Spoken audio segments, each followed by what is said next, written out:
Hi, Professor Casey. My name is Brenda Strong. Today I will be talking about the Democratic Party. A little bit of the background of the Democratic Party. I'm going to start in 1829. Andrew Jackson was a general and a lawyer. He was elected for president, and he was the one who created the Democratic Party by 1830. He believed in white supremacy. He believed in slavery, and he supported the Ku Klux Klan, otherwise known as the KKK. President Andrew Jackson signed the Indian Removal Act in the 1830s. 5 large tribes were rounded up. They were forced into camps and territories further west. By the 1840s, there was this doctrine called Manifest Destiny. This doctrine believed that all of the North Continent should be filled with all whites. The white people, they had to dominate the North Continent, yes or yes, you know? The 11th president, James K. Polk, made this possible. He won Texas, Oregon, and most of the Southwest. When these new states came into the country, the nation was divided. The South supported slavery and the North supported non-slavery. So the dilemma was, should we allow the new states to have slavery, yes or no? And by this time, the Republican Party was being created because they wanted to oppose the Democrats. The Democrats believed in slavery and they believed that the new states should have slaves. So the Civil War was triggered by 1861. The Democrats abused of the rights of black people. They were inhumane and they treated them very, very poor. By the 20th century, there was an ideology change. The Democratic Party became more liberal. They wanted the government to regulate the economy for the best interest.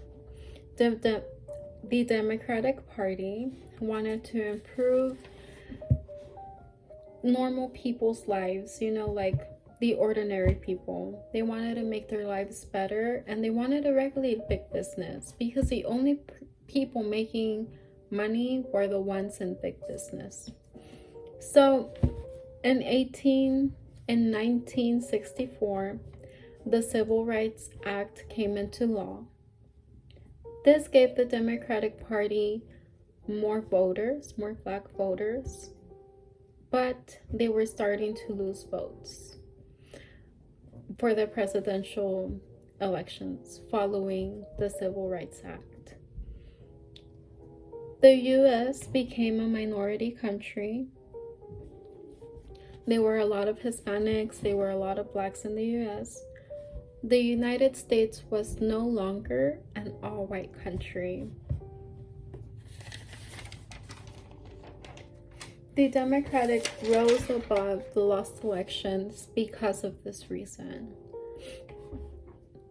In 2008, centuries later, the first black president was elected, Mr. Barack Obama. He came into office and he was in both terms. He made the 8 years of presidency. I believe that this ideology makes the American dream possible. First of all, I'm Latina. I'm Hispanic. My father, he was born in Mexico and he crossed the river illegally. And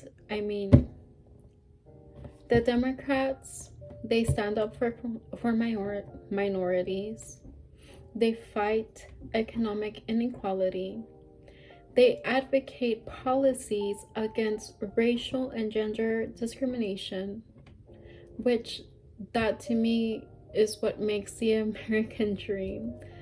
Everyone is equal, everyone is an individual. You know, we are not groups of people, we are individuals, we are all different. The liberals or Democrats, they believe in pro-choice, which I really do like that, because I feel like women should have the right to have abortions. The Democrats are also, they support LGBT. So the Democratic Party is definitely one of the, has definitely become a very, very good party. They were not, when they started, they weren't a good party, but now, centuries later, they support people's lives, and I think that's what matters. Your past doesn't matter, but what you do now matters. So I am in love with this nation, I am in love with the American dream, and I hope that we can all fulfill our dreams. Have a good night. Thank you, and Merry Christmas.